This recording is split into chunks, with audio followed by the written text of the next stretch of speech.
એપ્રોલમેન્ટ of home furnishing ધોરણ 11 વર્ષ 25-26 module 4 સત્ર 2 ઝિગઝેગ મશીન.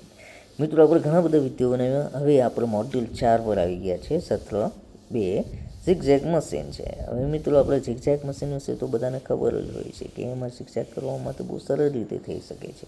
અને મશીન હવે સ્માર્ટ હોય છે એટલે સરળ રીતે કામ પણ કરી શકાય છે. હવે ખાલી જગ્યા પૂરો. 1. ઝિગઝેગ ટાંકો એ ખાલી જગ્યાની એક પ્રકારની ભૂમિતિ છે. Number A lock stitch, B Senil, C દોરો અને D ચેતવણી. A lock stitch. 2. ઝિગઝેગ મશીનનો ઉપયોગ લેસ અને ક્લિમિંગ જોડવા માટે થાય છે તો A elastic. Number 3 A elastic, B setting અને C સ્પૂલ પિન અને D ભારે. તો જવાબમાં આવશે A ઇલાસ્ટિક. નંબર 3 ઝિગઝેગ માટે ખાલી જગ્યા લંબાઈના ટાંકા આદર્શ છે. A મધ્યમ, B વજન અને C ચેક એટલે હરવા. A મધ્યમ એટલે એ ખરું આવશે. મિત્રો જે બી ખરાના નિશાન છે એ ખરા આવશે.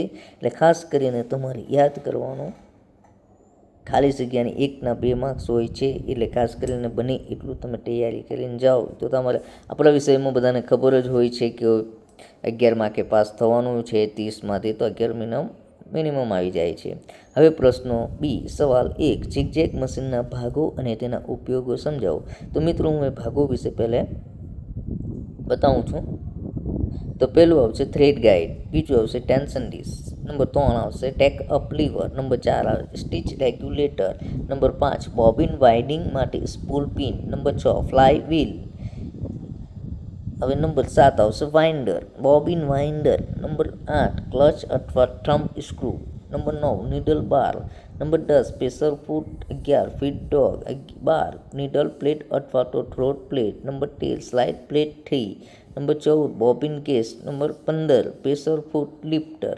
મિત્રો આપણે ઘણા બધા તરીકે વસ્તુ મેં જોયું છે. અને ખાસ કરીને મારી એક વિનંતી છે તમને કે બધા જ મશીનની અંદર બોબિનના ભાગો અને એ બધું સેમ ટુ સેમ જ આવશે. કદાચ થોડું ઘણું ફેરબદલી થઈ શકે છે, પરંતુ ધારો કે બોબિન વાઇન્ડર છે, ક્લચ અથવા થંબ સ્ક્રૂ છે, નીડલ બાર છે, પ્રેશર ફૂટ છે, ફીટ ડોગ છે, આમાં થોડો ઘણો પરિવર્તન હોય છે અને તે બહુ ખાસ એટલો બધો પરિવર્તન નહીં હોય છે. પણ ભાગોના નામ આ જ રીતે આવે છે. એટલે તમે ક્યારે બી કોઈ પણ મશીન વિશે પૂછાય છે અને ખાસ કરીને ભાગો વિશે પૂછાય તો તમે એક વિશે તમે એને પૂરેપૂરી માહિતી આપી શકો છો અને બહુ વ્યવસ્થિત રીતે થઈ શકે છે. એટલે ખાસ મિત્રોને વિનંતી છે કે મશીનના ભાગો આવે તો બધામાં સેમ જ આવે છે, થોડો ઘણો ફરક પડશે.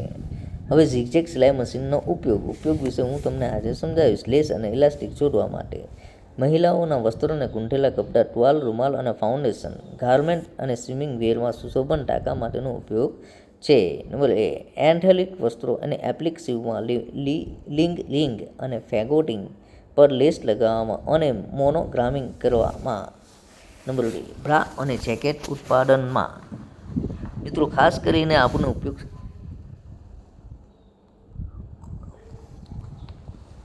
ઉપયોગમાં થાય છે તો લેસ અને ઇલાસ્ટિક જોડવા, મહિલાઓના વસ્ત્રો ગૂંથેલા કપડાં, એન્થોલિક વસ્ત્રો, એપ્લિક સીવવા, લેયરિંગ અને ફેગોટિંગ પર લેસ લગાવવા, મોનોગ્રામિંગ કરવા, બ્રા અને જેકેટ ઉત્પાદન કરવા. મિત્રો ઘણા બધા આ રીતના વિડીયો બનાવે છે ખાસ કરીને ઝિગઝેગ મશીન વિશે. તો એક વસ્તુ ખાસ ધ્યાન રાખવાનું છે, પહેલાંના મશીન કરતાં હવેના મશીનમાં ઘણો બધો ફરક આવે છે. હવેના મશીનો સ્માર્ટ હોય છે અને તો બહુ વ્યવસ્થિત રીતે સેટિંગ કરો છો અને તમને પરફેક્ટ ઉપયોગ કરતા આવડો તો તમે વ્યવસ્થિત કરી જ શકો છો. સવાલ 2 છે 2 ઝિગઝેગ મશીન ચલાવવાના પગલાં સમજાવો. જવાબ એરો કરેલા છે, ડિમોટાઇઝ છે, ફિનિશિંગ માટે ફેબ્રિક પ્રેસ કરો. નંબર 2 લંબાઈ એડજસ્ટ કરવી, મોટો નંબર ફેબ્રિક પર મોટી ઝિગઝેગ બનાવશે જે વધુ ચપટા દેખાતા ટાંકા બનાવશે. ઓછા અને ઊંચો ટાંકાની લંબાઈ નાની અને લાંબી બનાવશે. જો નંબર નાનો હોય ન દરેક ટાંકો નાનો હશે અને તમને સાટિન ટાંકો મળશે. તેથી મધ્યમ લંબાઈના ટાંકા ઝિગઝેગ માટે આદર્શ છે. પહોળાઈ એડજસ્ટ કરવી, મોટો નંબર ઝિગઝેગ પહોળાઈ વધારશે જેના કારણે ઝિગઝેગ મોટો અને સ્પષ્ટ દેખાશે. ઓછી સંખ્યાથી ઝિગઝેગ નાનો અને ટૂંકો બને છે, તેથી ઝિગઝેગ માટે મધ્યમ પહોળાઈ શ્રેષ્ઠ ગણાય છે. ખાસ કરીને મિત્રોને જો મેં પહેલે બી તમને કહેવું છું અને અત્યારે બી કહું છું કે પહોળાઈ અને એડજસ્ટ કરવી એટલે કે મોટા નંબર ઝિગઝેગની પહોળાઈ વધારશે, જેના કારણે ઝિગઝેગ મોટો અને સ્પષ્ટ દેખાશે. ઓછી સંખ્યામાં ઝિગઝેગ નાનો અને ટૂંકો બને છે, તેથી ઝિગઝેગ માટે મધ્યમ પહોળાઈ અને શ્રેષ્ઠ ગણાય છે. મિત્રો, ખાસ કરીને કોમ્પ્યુટરાઇઝના મશીન હોય તે તેમને ઓછી મહેનતની પણ જરૂર પડે છે. એ જ રીતે મશીનોના ટાંકા ઝિગઝેગ પર સેટ કરો અને ફેબ્રિકના ખરબચડા ટુકડા પર ટાંકાનું પરીક્ષણ કરો. ફેબ્રિકની કિનારી નજીક સિલાઈ ફેબ્રિકની અધૂરી કિનારીઓને બંધ કરવું. સિલાઈ દરમિયાન ઝિગઝેગ ટાંકા બનાવતી વખતે સોય ડાબી અને જમણી બાજુ ખસે છે.